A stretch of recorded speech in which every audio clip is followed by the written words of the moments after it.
Hello, Brian. Hey, what's up? What's going on, Frederick? It's all good, thank you. Good, good. I've been watching the videos lately, listening to the album this morning.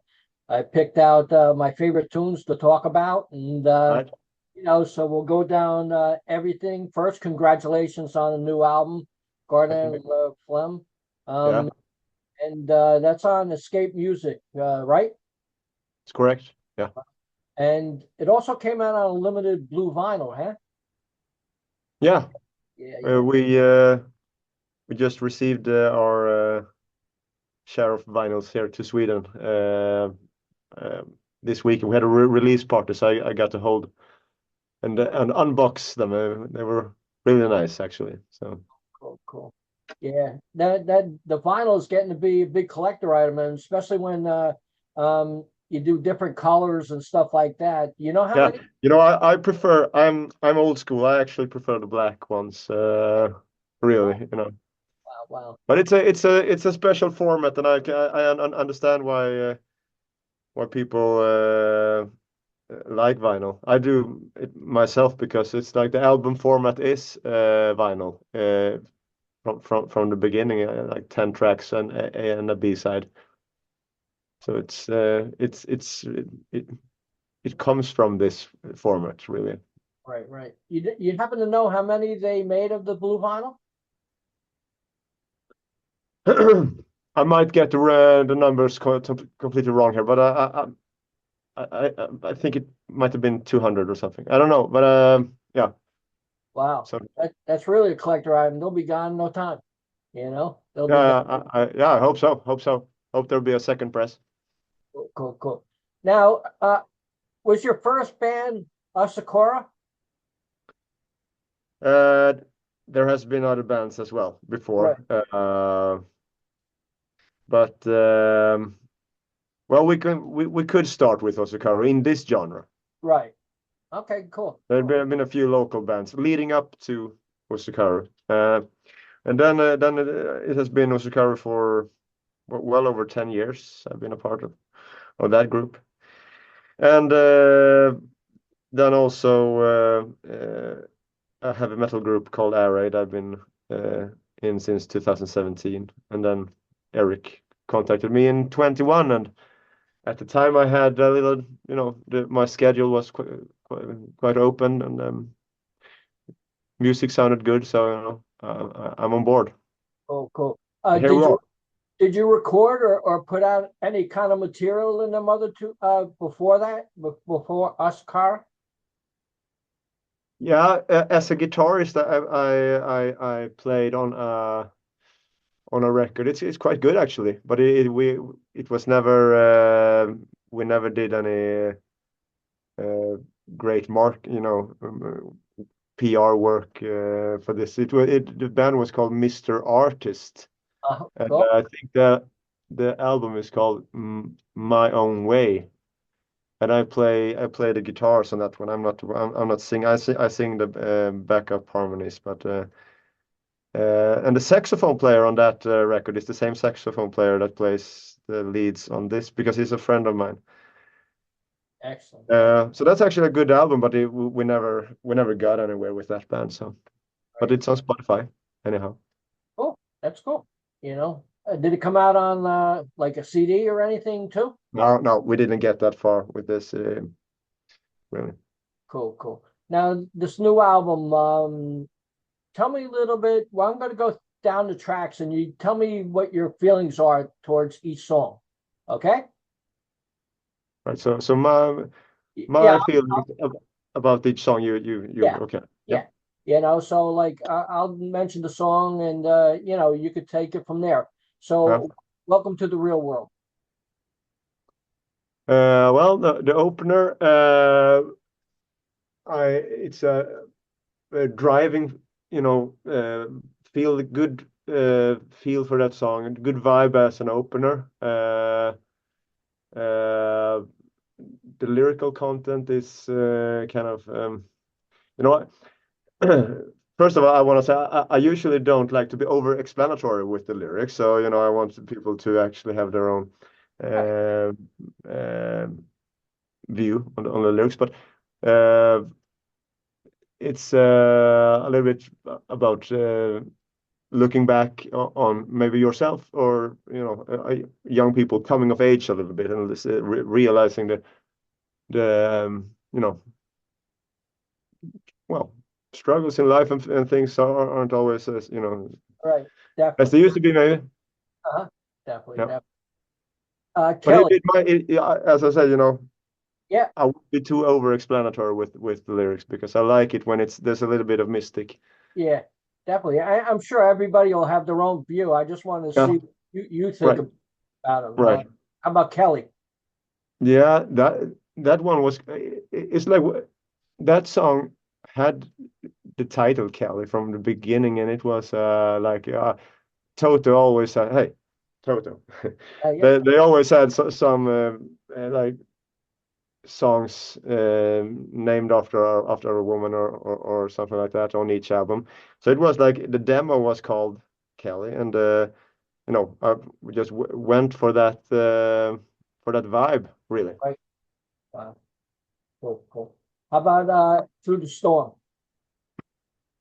Through the Storm is one of my favorites on the album, and it's the one track where I also play the lead guitars, so it's a little bit special for me in that sense. And the lyrical content is a little bit about ups and downs. Could be a relationship, and Right. Yeah. How about Downtown? downtown. Yeah, it's the four on the floor stomp. So it really picks up great, that one. I think we got some sax on that one as well. Uh, Uh, I think the lyrics was mainly written by Eric on that one. I kind of filled in the blanks really. Um, so that's what I got to say about it. But I think it's a great driving track. It's one of the there's a lot of mid-tempo songs on the album, but that's one of the more driving tracks, I think. yeah, I definitely could hear the sax on a few different tracks. If you really listen, uh, does a great job. Yeah. So I really enjoyed the little elements of sax because a lot of bands don't use that much no more. You Yeah, and know, in this genre it used to yeah, be there a lot, yeah, really. yeah, yeah. And in rock and roll in general, Uh-huh. looking back in the 70s and the 60s and the 50s, it's always sax is a very rock and roll instrument, a very expressive instrument Right, when played by a good player, right, yeah, because yeah, it can also these instruments, horn instruments, they can easily sound a little bit like a band camp right, yeah, yeah, yeah, orchestra, yeah, yeah. yeah, yeah. And you Definitely. don't want that. You want that to have that rock feel, and it's rare to find those players because most people, they are kind of band camp players, more or Right, yeah, less. definitely, definitely. Uh, Time Won't Wait. I think that was the first song we started out working on in early 22. Uh, kind of, I immediately got kind of a foreigner vibe on that one, so Right, yeah. it suited me well, I think. So it's the I think it's the most ballady kind of song on the album. Not really a ballad, but slower pace. Kind of a nostalgic lyrical content, but try to look to the future more than to the past. Cool. I definitely could feel the foreigner vibe on this album. I mean, I'm a foreigner fan, so like I loved it. So like you can't get out of your vocals. Like it was amazing. I really enjoyed. But I've listened. Thank you. I've listened a lot to Lou. Uh, Foreigner has meant a lot to me, and also his solo work, maybe even more so his solo work and Shadow King, and when he really got that grit in his voice in the late 80s, I think that's phenomenal. and a big inspiration, of course. Definitely. Like I'm sure same thing with other people when they listen to the album, they're going to get that same feeling too. Between the writing, the lyrics, and your vocals, um, it's just a phenomenal release. I enjoyed every song, Thanks. but we'll get to the next song, which is Right. one of my favorites, Look Like Rain. I thought that Looks like was rain. fantastic. Not It my is. not my number one favorite, but second, you know. It's a very Uh-huh. immediate hook, so it was like the obvious single Right. release because uh, it's very melodic and you will get it instantly. It's not like some songs can be growers, and of course it can be a grower as well, but it's very much in your face. So yeah, and we did a video for that one as well. So Right. Yeah, I watched it. It was really yeah, good. yeah, So yeah. My favorite song is Town of Many Faces. yeah, I yeah. love the music. I love it. Love it. You We know. used some. Yeah, is that the next one? Yes. Yeah, we. Yeah, I started to work on the horn arrangements there. Right.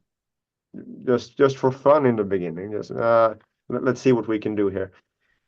And because it was kind of different arrangement from the beginning, and then we started to lean into this arrangement with the horns, and it's blended with keyboard Yeah. horn stabs and a few saxophone tracks in there as well. Definitely. Um, so it definitely it got a special feel, of course. Yeah, Definitely.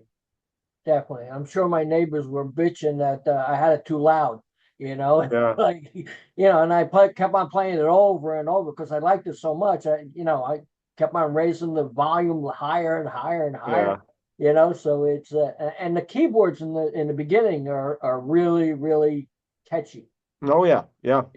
You definitely get a great feeling and you gotta pump that up, you Yeah, know. there's a lot of elements. This is something I like a lot about this album because it's a band effort in that uh, everyone in this band has brought the keyboards, have brought very much personality in the keyboards, a lot of layering with the keyboards, and there's a lot of bass work Right. that you can actually listen to, and so there's many ways to, I would say, listen to this record. It's like you can peel an onion Right, yeah, for a while there. definitely, definitely. How about Slave to the Rhythm? Yeah, it was one of the songs that wasn't supposed to be on the album from the beginning. Uh, Eric didn't really know because lots of the songs in the beginning was Eric had like a bunch of demos that he had been lying like they were laying around since the Misbehavior is his other band. Right, That these songs was not going to fit Misbehavior, and that's how this band came to be really. So right, we started to work with this material, and but that song he didn't have as much of an idea, just kind of the basic structure, no real melodies to start from. So I got more free hands there to in the beginning uh, to get that song in a direction which because I felt immediately I felt okay, here's something a little bit special with this the pre-chorus that has um, where I go for the long note, and then there's some guitar and keyboard stuff happening. So I think it's a special one really, and I immediately I thought this is a standout track for me, right. Yeah, and I'm really glad we got it on the record, and I'm glad that it has become uh, yeah, I guess it's the most successful track we have out yet. So cool, cool, cool. really cool. How about the next track, Garder, a little fun? Got a lot of time, yeah. the title track that became the title track. It wasn't supposed to be. I liked the title track from the beginning. I think it went for a numerous amount of titles, really. And then we got and it's kind of like a progressive, not really, but it's long. Right. And as it's a slow build up. But we had like it was something more like hold on to the flame or something, something like in that sense. But and then I felt, I can't do a title like this really. I need to do something that I feel like I can do something a little bit. So it's basically the translation of that in French. Right? And that's something that Magnum did that with Le Mort Dansant, and there's Treat had the Coupe de Grace, and so there's a because it just happened. Right. Yeah. Wow. Yeah. Wow. And the last track, Where Did We Lose the Love? Yeah. Also, after I would say after Slave, I mean it's really those two are tied for me as number one. I think Where Did We Lose the Love it was such an immediate song for me. I remember going in the studio with no lyrics, and I just went in to do the melody sketch. Right. And that's usually how I get the lyrics. I go for a sketch and I find some hooks, and I find some words maybe that sounds good with the music, and and then I get that theme there, and then you gotta do like a crossword puzzle to get to get something meaningful out of this. Right. Yeah. So and it came really immediate, and it fit my voice really well. So it was perfect in many ways for me. So that's why I really like it, I think. Cool. Did you have any vocal training at all? Well, in the past, I mostly when stuff hasn't been working for me, really. So, like 10 years ago, I had some trouble. 10 or 14 years ago, and I went to some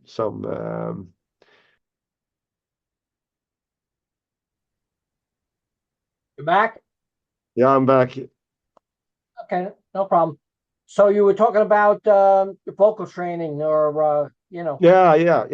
Well, it's basically when I've had some issues in the past, but really not much. And I remember when I when I started to, because I started as a guitarist, and I remember how I started singing was I was recording a cover, I remember, for of Whitesnake, Still of the Night, I think it was, and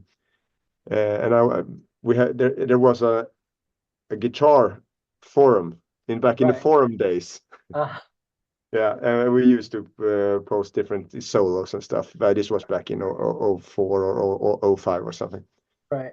And but I got more comments on the singing, really, so that's when I started to kind of shift a bit. And I've listened to that recording afterwards, and this was when I was totally didn't know what I was doing, and that wasn't half bad, because that's often the thing when people start to say, okay, this is not right, they can get you in the wrong direction. But of course there has been some helpful words along the way, and from other singers as well.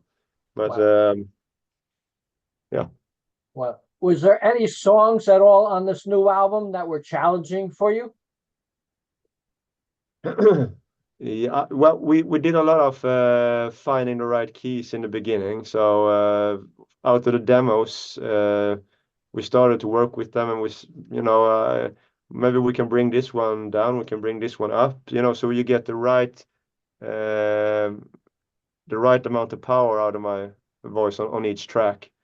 So because that's so important, finding the right keys, because every voice is slightly so different, So you got to find. I know which keys I sound the best in. Right. You want to try to transpose the music so it fits and becomes the most enjoyable, of course. Then. I was reading this morning that you consider this not a project, but a band, but you also Yeah, have your other bands going too, right? yeah.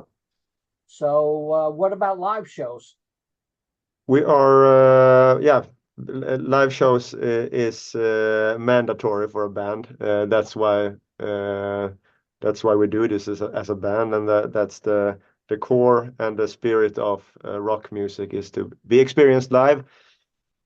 And so you need a good band, and we rehearsed this. We live in different parts of Sweden. I'm the odd one. I live on the west coast, and other guys are more on the east coast. Right. We got together this weekend for our release party, and we had a rehearsal, and it, it went really well. So I'm looking forward to 25 because we got some. There will be, a couple of gigs there. They're not official yet, but we will start to, just some important gigs in the near area. The Malmö Melodic is one festival that is confirmed, which is very much in our ballpark. Right. Definitely, definitely. Any chance of you guys coming to America? Well, never say never. Uh-huh.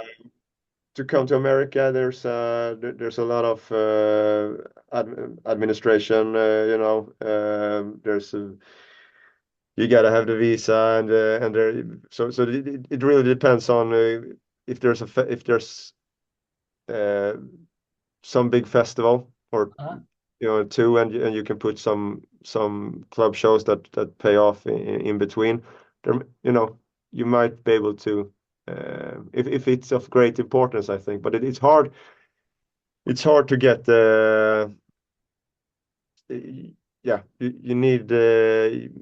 You need some big festivals that can really pay up, I think, because it's hard financially. Yeah, I'm sure it is. Especially them visas, they're not cheap. Yeah, You know. yeah. So, That's one of the big things. Yeah. yeah. So But tell me, it's not impossible, and yeah, I'm sure there's a scene. I think especially maybe on the East Coast. I've heard that there's things happening in the New York yeah, area. We've been talking with around one of my other bands in the more heavy metal uh, genre. There has been some interest, and there seems to be some clubs that do this, and there's a underground movement also in America. The thing with America is it's so big. right, So yeah, yep, yep. So, well, I'm in the New York area, so I could tell you it's thriving. yeah, it We're is. doing That's very cool. Yeah, good. You know, it's amazing this underground scene we got in hard rock, melodic rock, in heavy metal.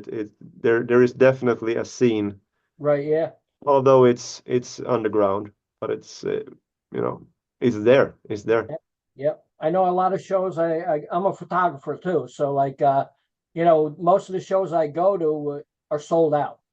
So it's encouraging compared to a couple of years ago where Really, yeah. the pandemic killed everything. So So it's kind of have gone to an upswing yeah, rather than.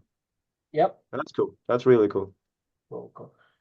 Tell me, like in your younger days, what was the first, cassette, CD, album that you bought? That I bought could have been uh could have been AC/DC Razor's Edge maybe Uh-huh. because that was one of my no there were a few other that one I really remembers because it was after seeing them Right. on the Stiff Upper Lip tour Uh-huh. when Uh-huh. I was 14 I think, and I just got into heavier rock music, but Right. I haven't listened to that much to uh, to AC/DC prior to that concert. I had listened to there was some Maiden and there was I think there was some Hammerfall going on at that time, which was cool, as a teenager. But then I heard Thunderstruck on that concert. Yep. It just hit me like a sledgehammer, and I couldn't make out the lyrics, because it was still like this was in 2001. Right. So it was like still searching for the stuff in your record store. Right. Yeah.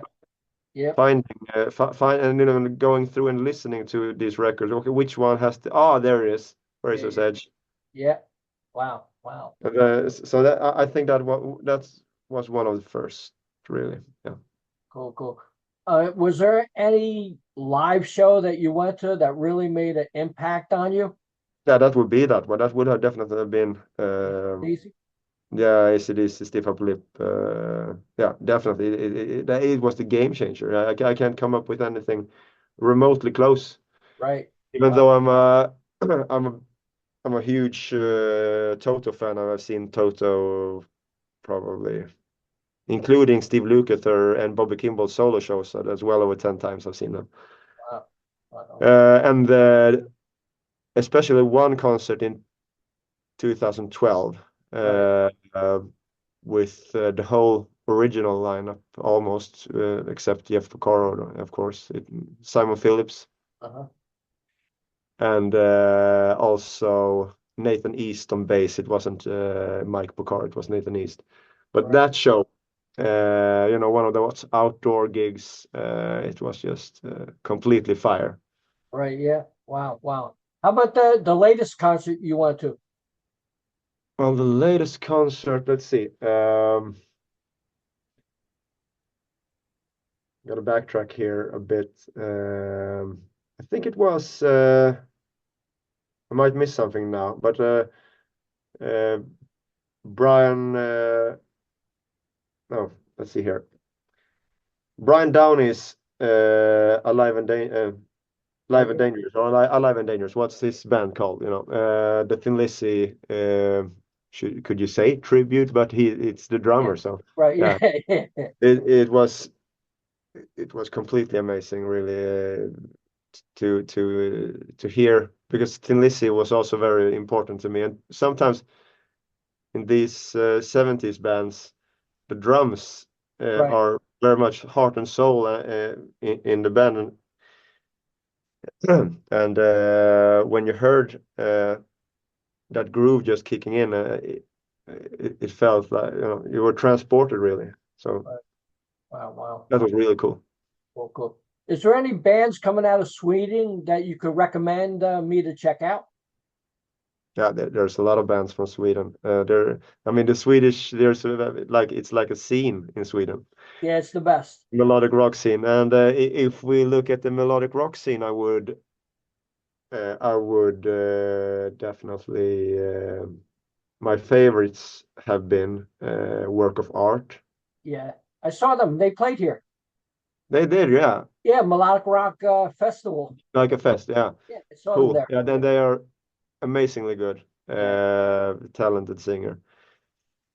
And then my good friend Olof is playing bass in Seventh Crystal. I think they are a really good upcoming band with a very unique approach to a modern stylistic approach to melodic rock, I think. Right. Wow. They're cool too. Cool. I can go on, but those are two. I don't know. Sweden has the best music of any place in the world. Like it's always. It's become like a snowball effect, really, like of bands. I guess that's how a scene becomes a scene. Right. Yeah.